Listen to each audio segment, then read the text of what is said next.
저는 대단한 사람은 아닙니다.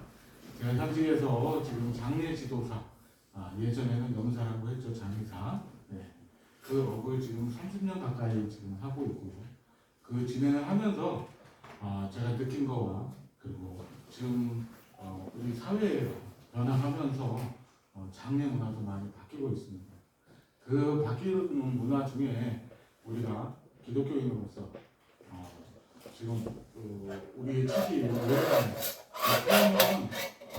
어떻게 하면 내 죽음이 소중하고 거룩하게 남겨질 수 있을까? 이런 부분에 대해서 좀 더 제 나름대로의 경험과 생각을 말씀드리는 시간으로 하겠습니다. 자, 지금 철이 그렇습니다. 밖에 가보시면 개나리 피고, 진달래 피고, 또 벚꽃도 핍니다. 지금 벚꽃 보시러 이제 많이들 가실 거예요. 저 남해 쪽은 이제 다 졌고요. 지금 이제 이 북부 쪽으로 이제 벚꽃이 피는데, 혹시 이 벚꽃의 일본 이름을 다 알고 계실 거예요. 사쿠라라고. 예. 혹시 우리나라 국화가 뭔지는 아십니까? 무궁화. 다들 아시죠? 일본 국화는 뭐죠? 사쿠라. 예, 사쿠라. 전부 틀리셨습니다. 자, 이게 우리나라가 일제 강점 문화라는 것이 아직도 세습이 되어 있는 가장 큰 이유 중에 하나입니다. 벚꽃은 우리 남해안 토종꽃입니다. 그런데 일본으로 넘어가서 마치 자기네들 국화인 것처럼, 근데 그것은 우리들만의 착각이었습니다. 자, 그 얘기는 잠깐 후에 하고요. 혹시 일본 총리가 신사참배를 하는 것을 반대하죠? 우리나라와 미국에서 특히. 왜 반대할까요? 신사참배를 하는 것을. 뉴스에 종종 나오지 않습니까? 이제 또 신사참배할 때도 됐고. 네, 맞습니다. 신사는 우리나라 말로 하면 호국원이나 현충원입니다. 그 안에 있는 유골들은 전부 전쟁 참전 용사들의 유골이고, 그 유골들 중에는 2차 대전 때 우리나라를 핍박하고 1차 대전 때 우리나라를 세속했던 그런 전범들의 유골이 그 안에 무수히 있습니다. 그렇기에 총리가 신사참배하는 것을 그렇게 막고 싫어하는 이유 중에 가장 큰 이유입니다. 그 신사참배하는 것을 우리나라 뉴스나 TV에서 방영을 할 때 그 신사 건물이 이렇게 있으니까 기와집처럼 절처럼 이렇게 쫙 돼 있죠. 그 절 뒤에 이렇게 보면 큰 벚꽃이 피어 있습니다. 하얀 벚꽃이. 그래서 우리나라 사람들이 말 자체의 그 국화, 일제시대 때는 그 국화를 한자로 쓰는 나라국자에 꽃화자를 썼습니다. 그런데 박정희 대통령 때 이것은 아니다 라고 해서 꽃국자를 새로 만들었어요. 그래서 국화. 그래도 아직까지 국화라고 하고 있죠. 왜? 정신을 지배하기 위해서, 사상을 지배하기 위해서 일본인들이 우리나라한테 그렇게 얘기했습니다. 이거는 국화다. 국화. 자, 핸드폰 가지고 계신 분은 이 시간이 끝나도 좋고 아니어도 좋습니다. 검색을 하셔도 좋습니다. 이번 천황 국화는 지금 우리가 쓰고 있는 국화입니다. 그것을 우리나라 고인의 영정 옆에 깔고 또 고인을 추모한다고 그 국화를 올리고 있습니다. 문제가 있죠? 많이 문제가 있습니다. 이런 것들을 저는 현직에서 지금 의정부에 있는 장례식장의 사무장을 맡고 있습니다. 이러면서 제가 처음엔 저도 장의사서부터 시작을 했고, 장례 지도사라는 용어가 생기고 자격증이 생긴 이후부터는 나름대로 공부를 좀 했습니다. 하다 보니까 여러모로 진짜 우리 그 장례 문화가 하다가 이렇게 가면 안 되는데 라는 생각을 많이 하게 되죠. 저는 이제 기독교인으로서 하지만 제 업은 장례 지도사입니다. 그러다 보니 제가 지도하고 제가 알려주고 제가 집도하는 것이 그 집안의 가봉이 됩니다. 그게 맞는 걸로 인식을 하고 저한테는 엄청난 큰 소명을 갖고 일을 하고 있습니다. 고인을 모시고 가족들을 지도해서 장례를 마무리하는 것 그게 저한테는 가장 큰 소명입니다. 그러므로 인해서 저도 전도를 하고 고인분과 이야기를 합니다. 이 생에 어떻게 사시는지 모르겠지만 부디 주님 곁으로 가십시오. 생은 마감하셨지만 회개하시고 주님 곁으로 가십시오. 저는 누구에는 고인분께서 듣지 못 듣지는 잘 모르겠습니다.만 제 나름대로는 그렇게 한 분의 고인도 빠짐없이 그렇게 인사를 올리고 있습니다. 그 고인을 저희는 염습이라고 하죠. 깨끗이 씻겨드리고 그리고 옷을 입혀드립니다. 그런데 그 옷이 저희들 말로는 수의라고 하죠. 수의. 자, 수의 원래 뜻이 뭔지 아시죠? 다행입니다. 여기 지금 계신 분들이 전부 다 저보다 더 연배가 높으신 분들이라 그래서 저보다 많은 것을 아시리라 짐작합니다. 제가 말씀드리면 그래 맞아 기억이 나요. 이렇게 아실 겁니다. 수의는 죄수복입니다. 원래 이 뜻은 죄수복이라는 뜻입니다. 자, 사람이 죄를 지으면 수의를 입고 감옥소를 간다라는 내용이 있습니다. 그런데 왜 일평생 고생하시고 가족을 위해서 헌신을 하시고 나라를 위해서 충성을 다하신 이런 분들을 수의를 입힐까요? 1934년도 일제강점기 시대 때 조선 총독부에서 우리나라에 의례준칙이라고 해서 강령을 내립니다. 그 페이지 안에는 고인이 입는 옷을 수의라고 통칭하며 수의의 재질은 삼배, 마로, 각통일한다 라고 적시되어 있습니다. 자, 이 말의 뜻은 고인의 입는 옷이 죄수복이라고 짓는 것을 일본인들이 강요한 거고 저희는 약소복이었기 때문에 폐소복이었기 때문에 따라갈 수밖에 없었어요. 우리 지금 일제강점기 때 계셨던 분 여기 한 분도 안 계십니다. 이미 다 소천하셨죠. 일제강점기 때 왜 삼배마로 된 수의를 입혔을까요? 고인들한테.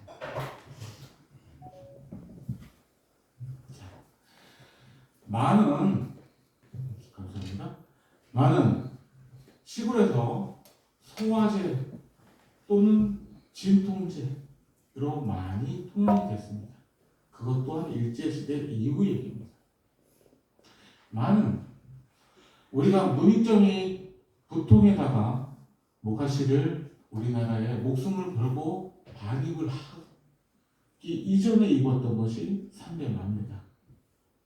이후에는 그 말한 옷이 무겁고 거칠고 아무리 입어도 겨울에 춥고 이런 옷을 모카시를 들여오므로 인해서 단절이 되었죠.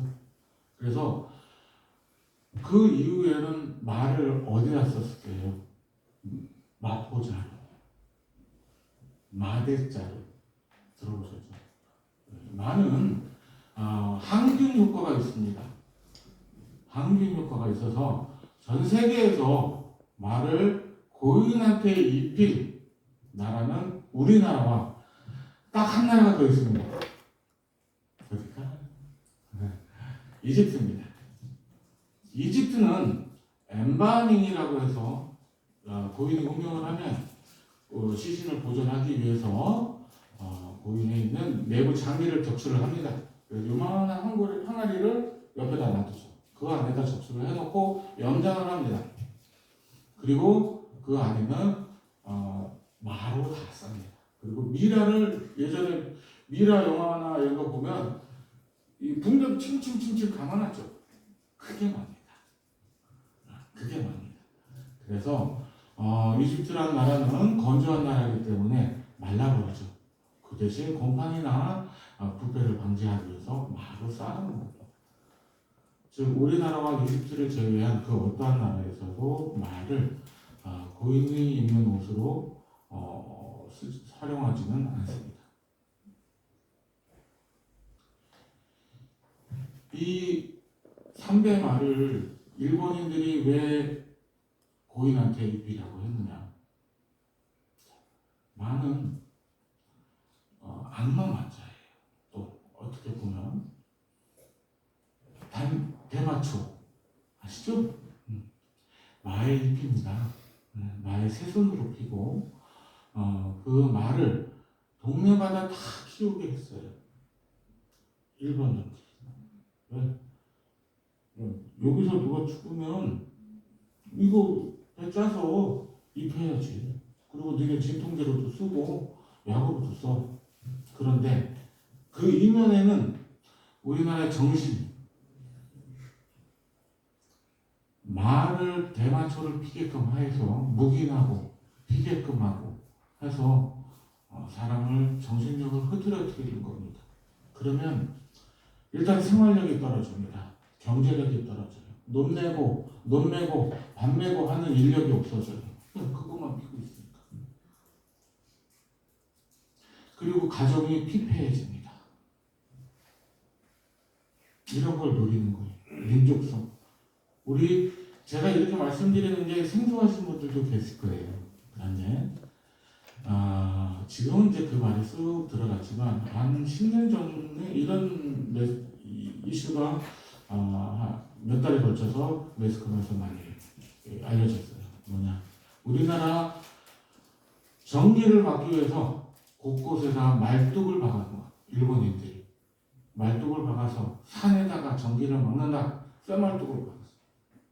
그거를 또 뽑는다고 또 이제 그 얘기가 많이 들어갔죠.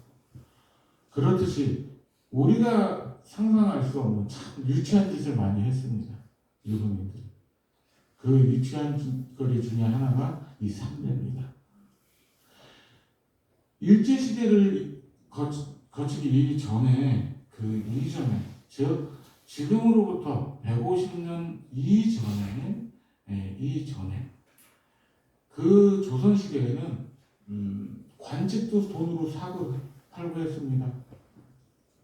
후한 말에는 즉 내가 상놈인데 돈만 있으면 양반의 신분을 살 수 있었습니다.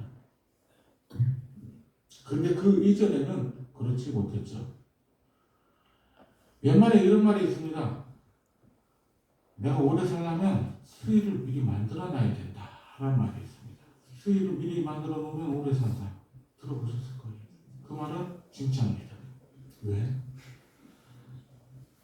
우리 전통에는 중인 이하는 비단 옷을 입지 못하게 법으로 정해져 있었습니다. 그런데 그 법에도 예외는 있었습니다. 태어나서 3번은 비단 옷을 입을 수 있었습니다. 누구나 다. 처음에 태어났을 때, 매너적으로 결혼할 때, 그 다음에 죽어서 입고 가는 영위. 이 3번의 옷을 비단 옷을 입을 수 있었습니다. 그래서 중인 이하 세견이나 이런 것들 받았기 때문에 돈이 없어요. 그래서 조금씩 모아서 바지 하나 사고 또 한 몇 년 모아서 저고리 하나 사고. 그런데 그 시절에 평균 수명이 50이 안 됐습니다. 40대 중반이었죠. 조선시대 때 우리나라의 평균 수명은 40대 중반이었습니다. 그래서 지금도 그 시절에 그 비단옷이 명주에 문양을 새기면 비단옷이 되는 거고요. 그리고 그 비단옷이 본인이 마지막 입고 가는 옷이 됩니다. 그런데 일제시대 때 모든 이들을 삼배옷을 입히게 했습니다. 그래서 돌아가고 나면, 소천하고 나면 매장을 했죠. 매장을 하면 이분이 나중에 개장을 하면 누군지를 몰라요. 다 똑같은 옷을 입었기 때문에. 150년 전 이전에 왕가나 사대부들이 매장을 한 경우가 있습니다. 그런 경우에는 일반인들하고 좀 틀리게 매장을 했습니다. 일단은 돌아가고 나면 소천한 걸로 판명을 하게 되면, 예전에는 의사가 지금처럼 검안이 들어와서 사망 선고를 하고 하지 않았죠. 예전에 동네 이장이 와서 이불 속에 있는 솜을 한 꼬집을 딱 집어서 여기 인중에다 올려놓습니다. 그러면 숨을 쉬게 되면 이 인중에 있던 솜이 떨어지겠죠. 숨이 멎었으면 그게 붙어있습니다. 이거를 옛말로 속광이라고 합니다. 속광의 절차를 거쳐서 돌아가신 걸로 하고 돌을 위에다 높이고 그 다음에 하얀 천으로 덮습니다. 그 다음에 흰 소복을 입고요. 그러고 나면 그 집에 있는 세속들 중에 남자들은 모두 산에 가마떼기를 들고 산에 올라갑니다. 올라가서 뭘 했나? 나무를 베죠. 관을 짜야 되니까. 그거를 칠관이라고 했습니다. 그래서 관을 짜기 위해서 나무를 뱁니다. 그 나무는 두 가지를 뱁니다. 하나는 소나무, 하나는 삼배나 향나무, 오동나무. 가장 목재로 쓰기 좋은 것으로 골라서 베어왔죠. 그러면 그 나머지 세속들은 또 뭘 하냐면 소나무를 베고 소나무에서 송진을 채취를 합니다. 송진을 채취를 해서 가마니에 담아서 내려옵니다. 일부 세속은 목공들은 나무를 켜서 이제 관을 짭니다. 그리고 또 일부 세속은 그 송진을 가마솥에 끓입니다. 그래서 물처럼 되면 채로 걸러냅니다. 깨끗하게 송진만 남게. 그리고 나서 목재가 다 만들어지면 안에는 오동나무, 향나무, 삼나무 요 세 가지 중에 한 가지로 관을 먼저 짭니다. 내분탱이에 관을 짜죠. 바닥도 짜고. 그리고 나서 그 겉에다가 송진을 칠합니다. 내분탱, 바닥도 마찬가지로 송진을 칠합니다. 그리고 나서 소나무로 겉관을 붙입니다. 그렇게 되면 관은 두 가지를 쓰는 겁니다. 속관과 겉관. 그리고 그 사이에 소나무에 있는 송진. 그게 우리나라의 전통 관입니다. 자, 이렇게 되면 고인은 그 안에다 모십니다. 고인이 입는 옷은 자기가 평생 가졌던 관직의 옷이나 아니면 가장 좋은 옷을 입고 모셔집니다. 단 한 군데도 묵지 않고. 요즘은 그래요. 장례식장 가면 뭐 가족분들 중에 일부나 아니면 지인분들 중에 일부 중에 오면 소청하셨던 분들이 계실 겁니다. 그러면 영을 한 번 이상은 보셨을 거예요. 정하시고 보면 고인의 시신을 묵습니다. 옷을 다 입혀놓고 수의를 다 입혀놓고 속매 7매라고 해서 어깨, 팔꿈치, 손 뭐 다 발목까지 꽉꽉 묵습니다. 그게 속매 7매라고 하고, 그리고 그걸 또 장매를 덮어서 21매를 해서 꽃가를 또 끼워서 대령이라고 합니다. 다 거짓말입니다. 우리나라는 대령이 없습니다. 속매 7매 없습니다. 21매 없습니다. 제가 거짓말하는 것 같아요. 자, 우리 가족분들 우리 여기 오신 성도분들, 우리 어르신들 핸드폰 유튜브 다 아시죠? 유튜브에 보시면 검색을 해보세요. 한국 미라라고 검색을 해보시면 미라가 우리나라는 장마가 있습니다. 그리고 순화추동이 있죠. 그래서 절대로 미라가 나올 수 없는 지형과 기후를 갖고 있습니다. 그런데 우리나라에서 가끔씩 미라가 나옵니다. 왜? 그 관 때문에. 그 관이 속관과 겉관 그 사이에 있는 송진이 시신을 호박 상태로 만듭니다. 호박. 요즘 그런 거 잘 안 파는데 기념품 파는데 예전에 보면 기념품 파는 데 가보면 뭐 정갈 요만한 거 해가지고 노란 투명한 거 안에 이렇게 송진 안에 이렇게 돼 있는 거 열쇠고리로 팔고 그랬어요. 그걸 호박이라고 합니다. 시신이 송진 때문에 외부에 있는 습기가 들어오지 못합니다. 수분이 못 들어요. 또 안에 있는 수분도 바깥으로 나가지 못합니다. 그 안에서 진공 상태가 되어버립니다. 그러다 보니 고인이 시신이 부패가 되지 않고 그대로 말라버립니다. 그래서 시신이 말르고 안 말르고 미라가 되고 안 되고가 제가 말씀드린 건 고인이 입고 있던 옷을 말씀드리는 겁니다. 그렇게 되면 자연히 그 고인이 입고 있는 옷도 그대로 보존이 되겠죠. 그래서 용인대에 있는 한국 정통 의상학과에서는 고인의 시신 입고 있던 옷만 추출을 해서 고증을 합니다. 그 안에는 그 본인이 살았던 시절에 자기가 했던 일대기가 그 안에 들어있기도 합니다. 그게 뭔지 아십니까? 만장입니다. 만장. 예전에 상해가 나가면 깃발이 노란색, 빨간색 막 거기에다 글을 쫙 써서 나가죠. 그 깃발이 만장이라고 합니다. 그 만장 안에 이분이 언제 어디서 태어나서 언제 무슨 업을 했고 간직을 얻었고 어디 아들을 어떻게 낳았고 이런 것들을 내전을 하면서 다 뚫뚫 말아서 지금 요즘에 말하는 보공, 초석이라고 하죠. 돌아가신 시신 옆에 흔들리지 말라고 송으로 채웠죠. 예전에는 그걸 안 채웠어요. 다 고인이 입고 있던 옷, 애장품들을 관에다 채웠어요.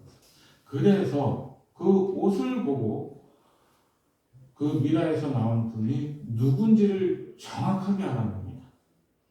그 지역에, 어느 지역에 그 옷의 디자인을 보면 이게 어느 시절의 옷이었고 그리고 이 땅이 어느 문중의 땅이었다. 시신의 상태가 어떻고 남성이고 여성이고 그거를 파고 들어가 보면 이분이 천년 전에도 누군지를 알 수 있습니다. 그런데 이 일본 놈들이 우리나라에서 이 수의라는 거 만들어 놓고 말을 배포하고 안동포, 남해포, 순창포 다 소용없는 거예요. 다 필요 없는 거예요. 다 잘못된 겁니다. 삼배로 통일을 시켜놓고 민족성을 말살시키기 위해서 대마초를 크게 만들고 그건 우리는 모르고 따라가고 있습니다. 지금도 야 좀 돈이 있다. 우리 아버지 나한테 이만큼 물려줬는데 내니까 그 수익 뭐 1,500만원짜리 못 해주겠어? 지금도 안동에 가면 조그만 밭대기에다가 나라에 허가를 내고 말을 심는 데가 있긴 있습니다. 대신 거기서 나온 옷은 무조건 1,000만원이 넘습니다. 배틀 짜던 할매들 다 돌아갔고 그거를 가공하는 할매들도 다 소천했습니다. 죽는 게 되겠어요. 근데 지금 그거 한 벌을 만들기 위해서는 굉장한 노력과 시간이 들어가겠죠. 근데 그럼 뭐예요? 우리나라 전통 옷이 아닙니다. 그걸 진짜 애처롭게 저는 매일 보고 있습니다.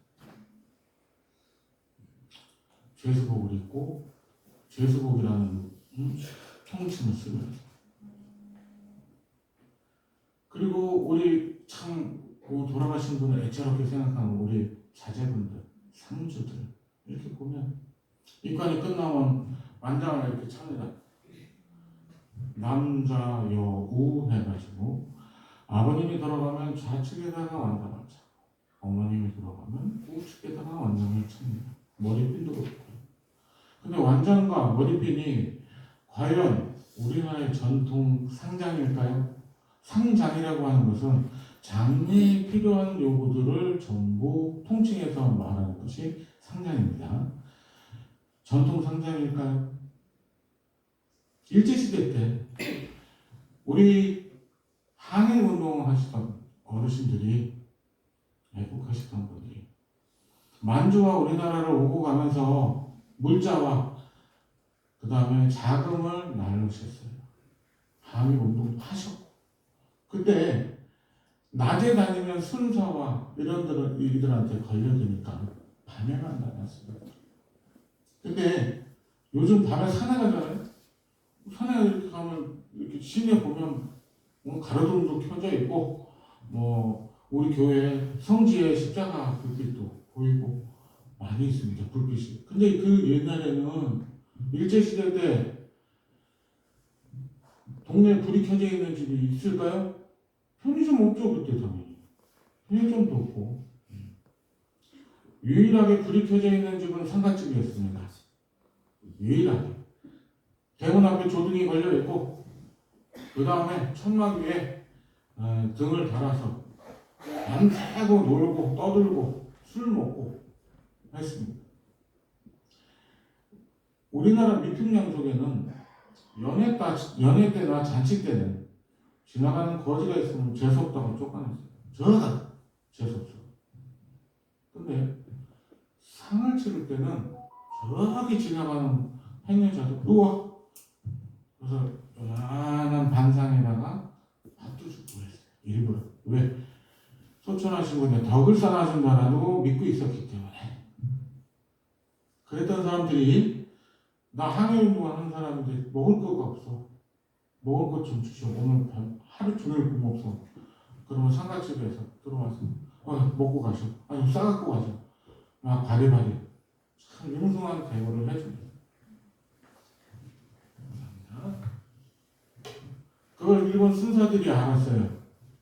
그것도 하루 오래 가지 못했죠. 알았습니다. 그래서 상가집에 갑니다. 순사들이, 일본 놈들이. 너 누구야? 아들인데? 그래? 댕기를 탁 떼갖고 팔에다 딱 놓고 저리 가. 너 누구야? 저 역시 김관대요. 잠깐만 너 저쪽 가. 너 누구야? 딸인데요. 그러면 댕기를 끌어서 머리를 묶어. 이리로 가. 그래서 색출을 했죠. 이방인과 가족들을 색출을 했어요. 그러던 과정에서 나왔던 것이 완장과 머리핀입니다. 우리나라 전통 상복은 고인이 지금 제가 좀 전에 말씀드렸던 수의의 재질인 선배였습니다. 우리나라 전통말로는 굵은 제복이죠. 그래서 염하기 전에는 아버지가 돌아가셨어요. 그러면 좌측에 있는 팔을 꺼내놓고 그냥 두루마기를 걸치기만 했습니다. 어머니가 돌아가셨으면 염을 하기 전에는 우측 팔을 이 손에 끼지 않고 걸치기만 했습니다. 그걸 전문 용어로는 역복불식이라고 합니다. 장의학에서는 이 역복불식으로 옷을 입고 그리고 나서 염이 끝나고 나면 비로소 성복, 그래서 옷을 갖춰 다 같이 팔을 끼고 입고 그 다음에 검을 쓰고 행전을 하고 작지를 들었습니다. 우리나라의 전통 장례는 그렇게 합니다. 예전에 시골에서 어르신들이니까 잘 아실 거예요. 예전 시골에 계실 때는 상여도 나가고 진짜 굵은 제복 입고 나가시는 것도 많이 보셨을 거예요. 여자분들은 복족기라고 해서 딸과 며느리와 손녀 이거 다 조금씩 옷이 틀리게 있죠. 네. 그렇게 해서 목내림이라고 해서 옷을 갖춰 입었습니다. 그때 당시에는 자제분들은 머리도 못 감고 세수도 못하고 잠도 못 자게 했어요. 주인이니까. 잘 못 모셨으니까. 그래 돌아갔으니까. 근데 그 옷을 고인도 똑같이 입고 간 겁니다. 그게 우리나라의 지금 현실입니다. 완전 머리핀 알고 보면 참 어처구니 없는 증표예요. 그거를 지금도 모르고 계속 따라하고 있습니다. 제가 지금 읽어 말씀을 드린 지가 지금 이제 한 30분 정도 지나가고 있는데 조금 많이 피곤하시죠? 힘드시죠? 연배가 있으셔서 많이 힘드실 텐데 제가 한 15분 더 얘기하고 좀 쉬도록 하겠습니다. 마지막으로 지금 제가 한 10분 동안은 좀 지루하시겠지만 우리나라 잘못된 상장료 문화에 대해서 그냥 간단하게만 말씀을 드린 거예요. 예. 우리가 지금 여태까지 살아오면서 우리 어르신들이 다 겪어보셨겠지만 우리가 살면서 네 가지 큰 일을 누구나 다 치릅니다. 그걸 관혼상제라고 하죠. 그 중에서 관은 태어나서 이름을 올립니다. 근데 왜 그게 큰일이 됐을까요? 예전에는 홍역이나 이런 것 때문에 태어나서 1, 2년 안에 죽는 사람들이 많았어요. 그래서 이름을 늦게 올렸죠. 그래서 혼례 요즘은 3번 들어간답니다. 그죠? 흉이 아니에요. 한 번 이혼하고 다시 재가하는 거고 그런 시절이라 혼례가 그렇게 중요하지도 않아요. 우리가 장례를 치르는 거죠. 이제는 우리나라 기독교 나라예요. 장로님 우리나라 기독교 나라입니다. 모르셨죠? 애국가에 그렇게 나와있잖아요. 하느님이 보호하사 우리나라 만세. 예, 우리나라는 기독교 국가입니다.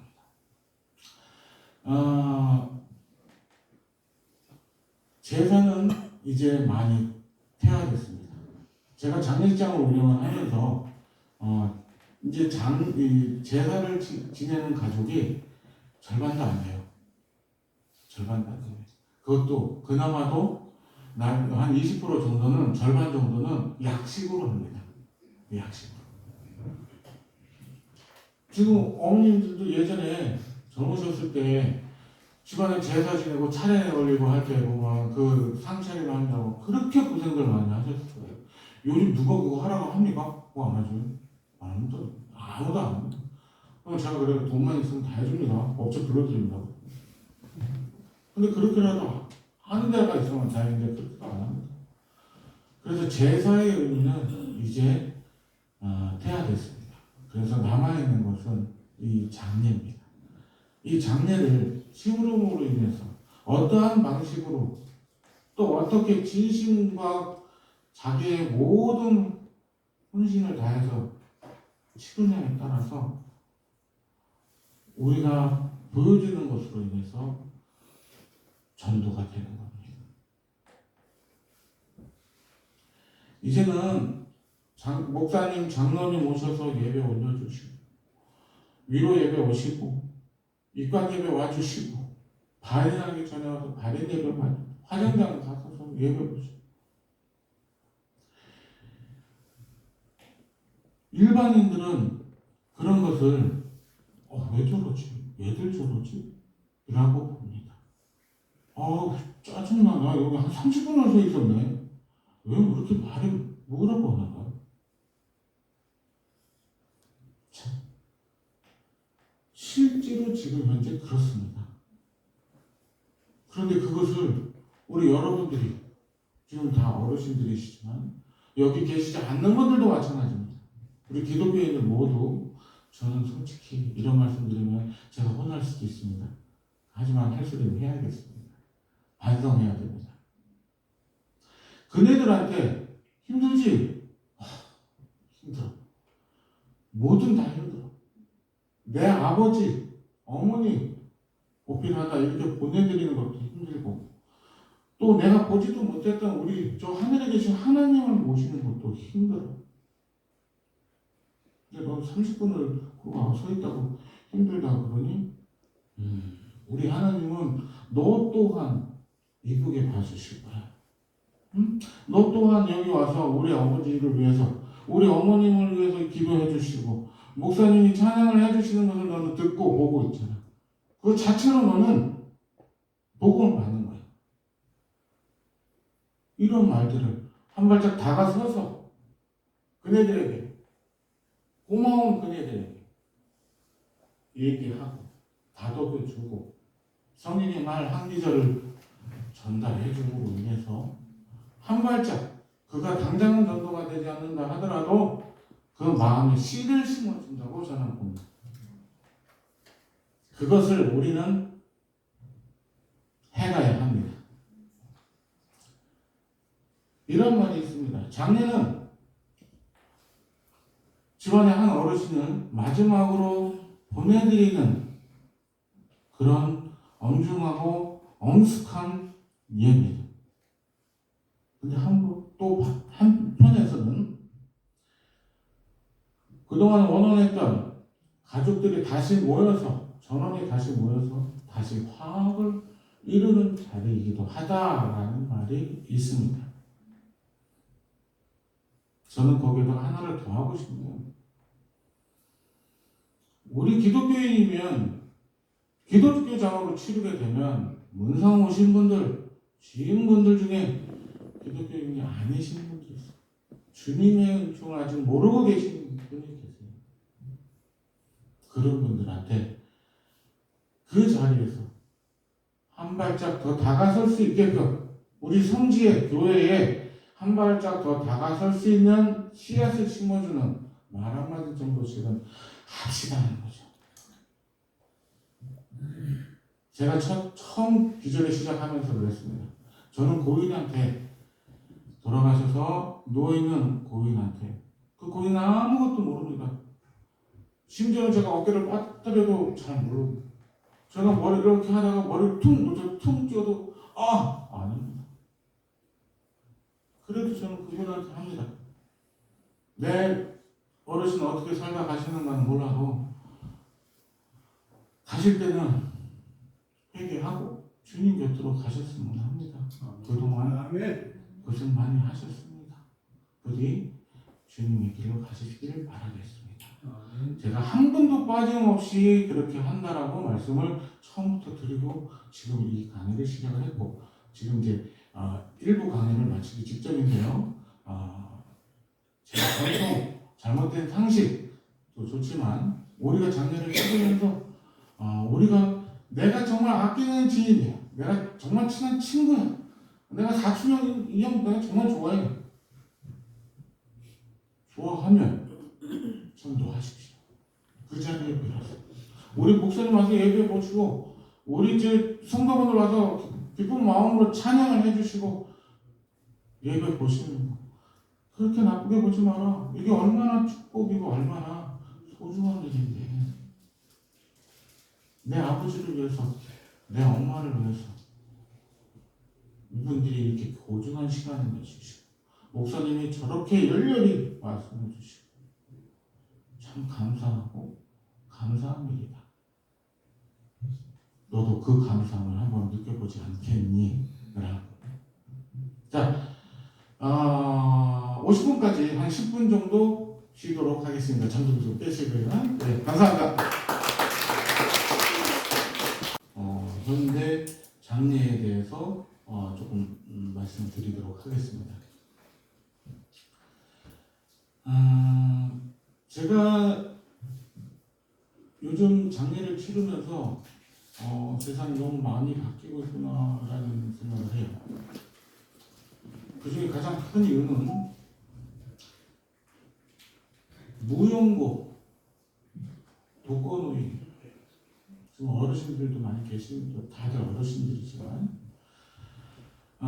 무용고로 소장하셔서 오신 분들이 해가 가면 갈수록 늘고 있습니다.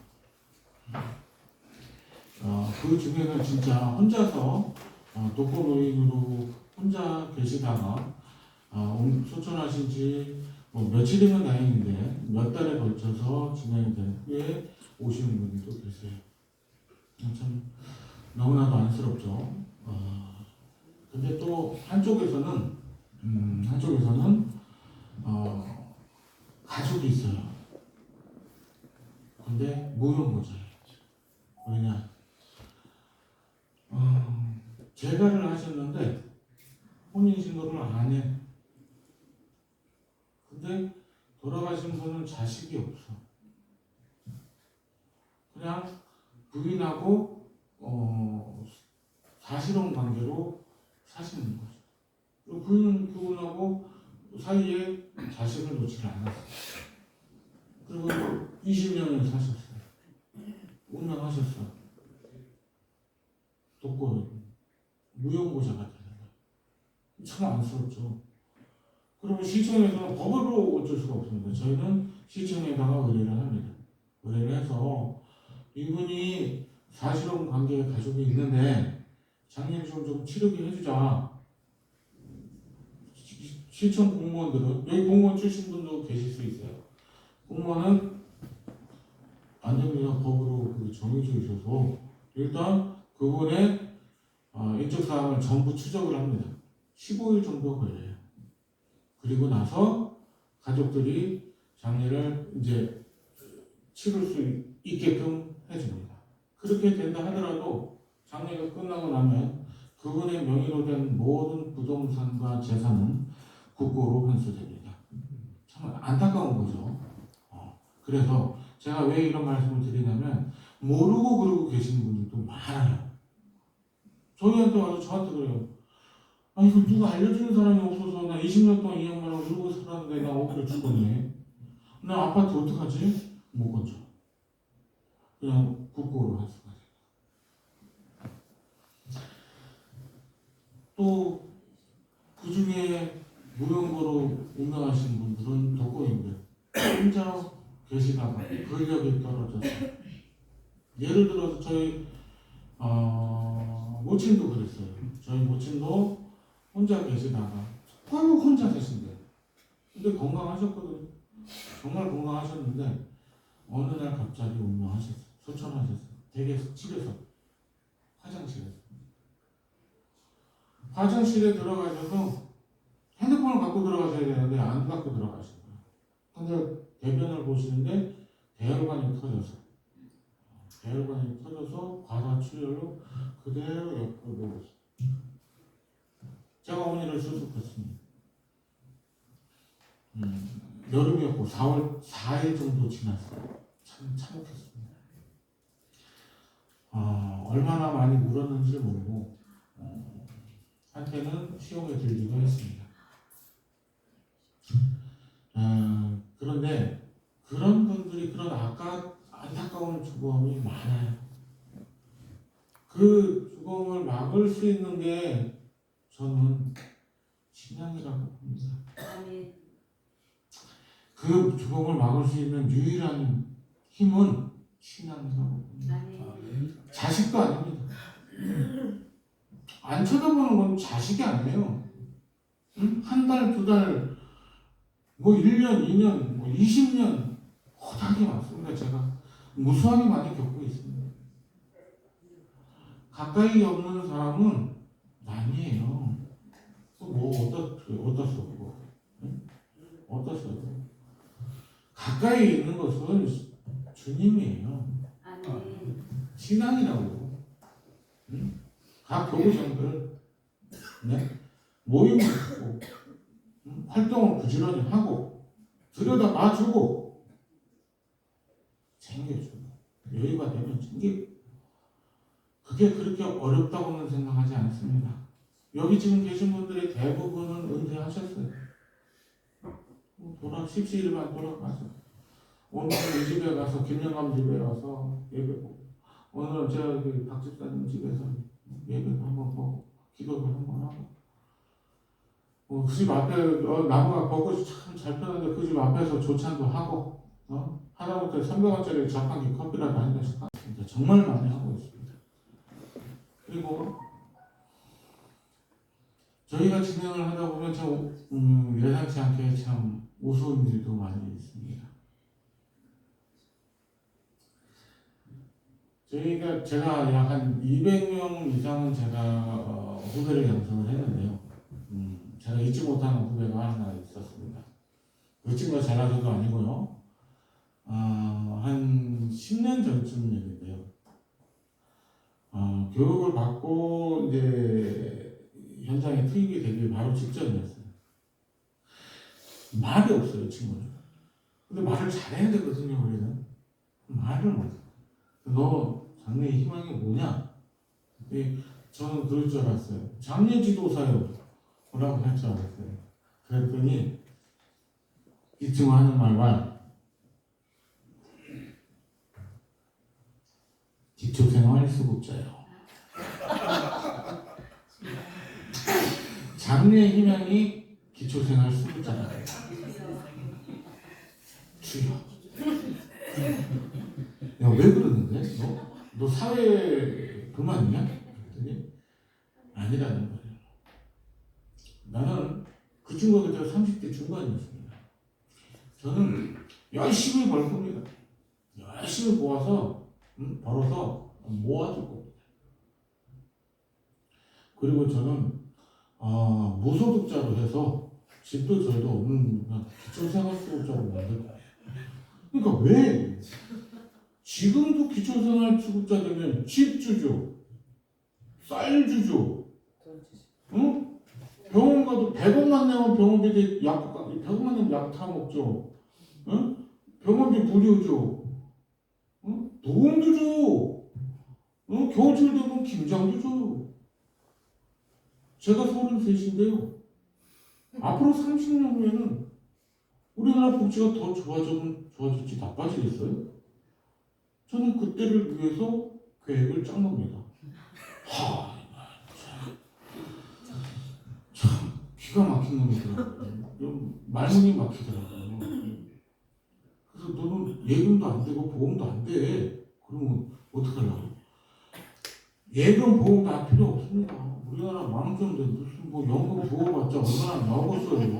응? 저는 차라리 수급자가 낫습니다. 어떻게 보면 깨있는 놈 같기도 하고, 어떻게 보면 하고 그래서 그 친구는 제가 도태시켰습니다. 그래서 현장 그러니까 인테리어 공사하는 쪽으로 보냈습니다. 그래서 저는 이제 제가 아니다 싶으면 그냥 이게 아니라 먹고 살기 위해서 제가 또 이렇게 연결도 해줍니다. 저를 좋아하시는 분들이 굉장히 많아요. 제가 30년 가까이 하다 보니까 제가 치료드리는 분들 중에 제가 이름만 대면 다 아시는 분들도 계세요. 얼마 전에는 요한킴벌리 초대회장 이정대 회장님서부터 해서 제가 장례 치료 기관장들도 많이 치료드렸고 그래서 인맥이 좀 있습니다. 그런데 그게 자랑은 아닙니다. 우리가 이 장례를 요 근래에 치르면서 너무나도 험한 것들을 많이 보고 또 기독교 장으로 치러야 되는데 우리 아버님이 집사님, 권사님으로 소식을 하셨어요. 오늘도 우리 지금 여기 같이 온 우리 팀장님이 계세요. 이 팀장님이 우리 권사님을 오늘 발인을 보내드렸습니다. 그런데 가족이 많으면 참 말도 많아요. 장례는 돌아가신 분을 위해서 추모하기 위해서 그분의 역대를 기리기 위해서 만들어진 자리입니다. 그런데 내가 오빠니까 내가 형이니까 내가 큰아버지니까 장례식장 와서 다 모여서 제사 지내자. 나 우리 엄마 제밥은 드려야 되겠어. 배고파서 어떻게 가? 밥은 줘야지. 다들 그러신 거 보신 적 있죠? 무지에 의한 소치라는 말이 있습니다. 제가 전자에도 말씀드렸던 것처럼 장례는 돌아가신 분을 위해서 만들어진 자리입니다. 그래서 돌아가신 분의 종교를 따라가는 것이 정당합니다. 그런데 아직도 집안 풍습, 가풍, 어른들의 눈치, 또 개인적인 잘못된 사상 이런 걸로 인해서 제사상을 차리는 경우가 있습니다. 전 뛰어내려갑니다. 빙수에 뛰어내려가서 소배상 올려주십시오 라고 합니다. 뛰어내려가서 누구만 그래요? 우리 가족이 그래요? 왜? 나는 장례식장을 운영하는 사람입니다. 뭐라도 하나를 더 주문을 받는 것이 저한테는 득이고 인센티브가 더 들어옵니다. 그런데 오히려 하지 말라고 막으니까 제사상 비싸요. 비쌉니다. 근데 저는 하지 말라고 합니다. 누구 마음대로 제사상을 합니까? 왜? 상주가 내가 하라고 그랬어요. 왜 우리 하달라고 해주지? 왜 이렇게 말이 많아요? 상주님 여기서 장례 3일 치르고 가시면 되죠. 저는 이따가 목사님 저 위로 예배 들어오시면 저 목사님한테 맞아 죽어요. 뭐 이런 장례식장이 있냐고 목사님. 상주님은 3일 치르고 가죠. 우리 목사님은 여기 여창으로 오세요. 저 혼나요. 그리고 어머님 기독교인이시잖아. 집사님이시잖아. 어머님을 모독하시잖아요. 집사님을 주님께서 직분을 주시기까지 얼마나 많은 시간과 얼마나 많은 공의를 들으시고 또 얼마나 많이 희생하셨어요. 그 추운 날 새벽기도 오시고 그 비오는 날 피통을 탁 쓰면서 발가락이 퉁퉁 부르면서까지도 교회에 오시고 자식들이 준 돈 쌈지 모아놨다 헌금하시고 그리고 누가 안 좋은 일이 있으면 빨리 가서 챙겨주고 도와주시고 참여하시고 그 모진 세월을 다 같이 우리 주님과 우리 교우와 성지가 같이 세월을 그 모진 세월을 겪었는데 이제 와서 아드님이 제사상을 차리라고 하면 어머니는 어디로 가야 될까? 주님한테도 못 가고 저 제사상 드린다고 뭐 어디 뭐 극락으로 간다는 보장도 없고 어쩌죠? 아드님 어쩔까? 제가 왜 이렇게 반문을 합니다. 그리고 나는 목사님한테 혼나고 상주님이 이러시는 게 어머님을 위하는 게 아니에요. 어머님의 뜻을 마지막으로라도 받들어 드리는 것이 그게 효도고 그게 진리입니다. 저 돈 안 벌어도 됩니다. 하지 마세요. 제가 상 안 차려 내려드릴 거니까. 저 따님 집사님 오세요. 내가 분명히 말씀드렸죠. 내가 오빠분한테 얘기해드렸으니까 집사님 이제 앞으로 이거 향로 아예 향로도 치워버려. 이렇게 합니다. 저는 나름대로 제가 가지고 있는 할 수 있는 생활 속에서 나름대로 이게 얼마나 큰 일이 얼마나 큰 일인지 모르겠지만 나름대로 제가 기독교인으로서 주님을 성령으로 인해서 주님을 믿음으로 인해서 제가 할 수 있는 일을 찾아가고 있습니다. 영을 해드리고 그리고 발인을 해드리고 낙골당을 가고 화장장을 가고 합니다. 그 와중에 술을 먹고 고주망태가 돼서 목사님이 지 친구인 줄 알고 이런 분들이 있습니다. 근데 그런 사람들은 또 나름대로 참 마음이 여려요. 우리 교회 한번 와보세요. 교회 오시면 제가 소주 한 병 사드릴게요. 와요 진짜. 한 번 오고 두 번 오고 세 번 오고 근데 그 회차가 늘면 늘수록 술을 안 드시고 맨정신이죠. 나중에는 저보다 더 많이 와. 왜? 나름대로 생기는 게 있거든요. 이분이 가만 자기 말도 많이 들어주시고 성도분들이 권사님들이 구역장 전도사 내 얘기 많이 들어줘. 근데 이 얘기 들을 때마다 술 냄새나 이 냄새 양치 좀 하고 이래버리니까 술 먹지 마 이게 아니네. 이 냄새나 이러면 자기도 미우치게 되는 거야. 욱해지는 게 아니라 미우치는 거지. 양치질 하기 귀찮아서 먹지 말아야지. 이런 식으로. 제가 장례를 치르면서 가장 힘든 장례가 몇 가지 있습니다. 그 중에 가장 힘든 것이 알코올 중독이에요. 자, 이것은 우리 모두가 반성을 해야 됩니다. 우리 모두. 왠지 아십니까? 자, 우리가 20살 성인이 되면 제일 먼저 걔네들이 뭐 하고 싶다고 합니까? 네? 술 먹는다고 하죠. 이거 정말 잘못된 거예요. 이건 국가적으로 이거는 반성해야 되는 거예요. 왜 20살 성인식을 술부터 시작을 합니까? 네? 이건 정말 잘못된 거예요. 내가 성인이 돼서 술 먹는 게 성인의 큰 자격으로 알고 있어요. 요즘 애들이. 그리고 우리 어른들도 그래 술값 주고 사고 치지 말고 일찍 들어와. 많이 먹지 마. 이거 뭐 하는 짓이에요? 이건 있을 수 없는 거죠. 우리나라 술값이 제일 쌉니다. 전 세계에서. 소주 한 병에 1,350원, 1,400원? 응? 외국은 소주, 그러니까 우리나라 말로 하면 술이 10,000원대가 넘어요. 20,000원, 30,000원 합니다. 부담스러워서도 잘 못 먹어요. 응? 근데 우리나라는 술이 물보다 싸.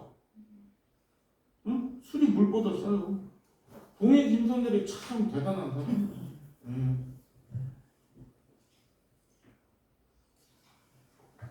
이렇게 먹기 시작한 아이들이 20대 중반 후반 되면 알코올 중독자가 됩니다. 진짜로 많습니다. 정말 많습니다. 알코올 중독자. 특히 젊은 여자애들도 많습니다. 그네들이 어떤 삶을 사는지 아십니까? 알코올 중독이 되면 다 아실 거예요.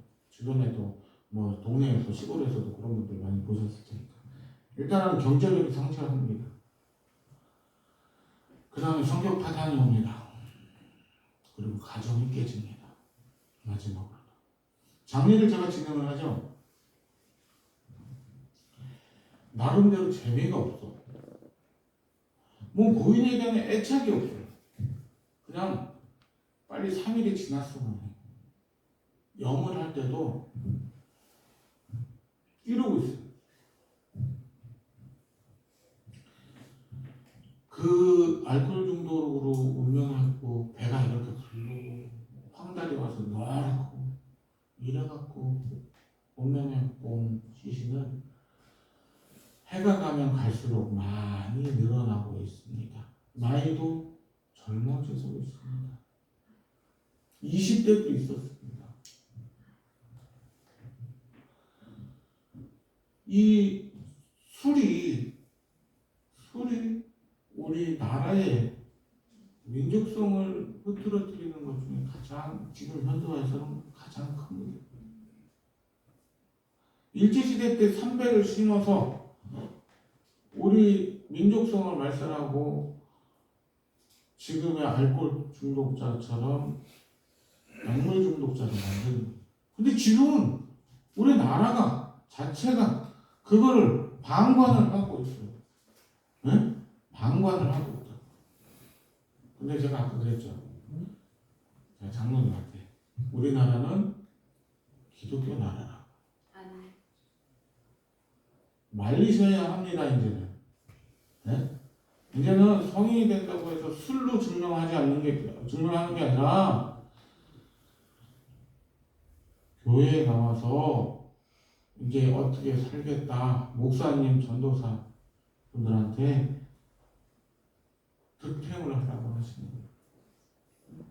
말로 득음을 받고 머리로 득템을 하라. 그 다음으로 제가 힘든 장면은 우리나라가 세계 보건복지 국가 중에 자살률 1위입니다. 하루에 60명 가까이 죽어나가고 있습니다. 우리나라에서만 하루에 참 많은 경우를 봅니다. 공부해서 그게 듣기 싫어서 아파트 10층에서 뛰어내리고 여자친구하고 헤어져서 참 모질이죠. 산에 올라가서 목을 메고 부채가 너무 많아서 차 안에서 벽내탕 피워놓고 참 많습니다. 심지어는 자살 사이트로 해서 남자 셋 여자 하나 해가지고 동시에 방 하나에서 한꺼번에 자살을 해서 오는 경우도 봤습니다. 자, 애틋합니다. 그 부모들은 얼마나 여자친구를 다 살기 힘들어서 자살 사이트에서 그 부모들은 이 가슴 속에 이 한을 맺고 사는 거예요. 대못을 받고 사는 거예요. 근데 그것 또한 우리가 좀 막을 수 있지 않나 싶습니다. 그것 또한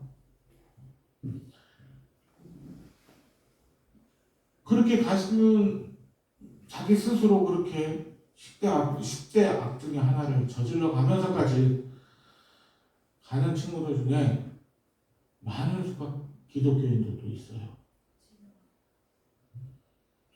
주님 곁으로 못 간다는 걸 알면서도 스스로 목숨을 끊습니다. 근데 죽은 자는 말이 없습니다. 저는 그 일을 모릅니다. 허나 우리는 알 것 같아요. 조금 더 관심을 갖고 교회 이 양반 교회 안 나오네? 저번 주도 안 나오고 이번 주도 안 나오네? 왜 그런 생각만 할까요? 왜 그런 생각을 할까요? 그런 생각만 할까요?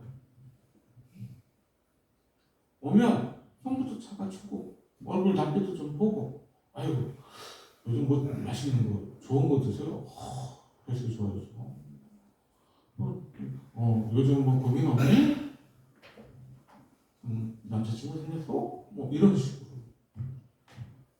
말 한마디에 관심, 따뜻한 손 한 번의 스킨십으로 그네들과 가까이 할 수 있고 그네들을 무지 속으로 파고들지 않게 악의 속으로 빠져들지 않게 그건 아주 작은 것부터 시작한다고 봅니다. 근데 그게 이루어지지 않으면 그 소중한 목숨이 하나가 사그라듭니다.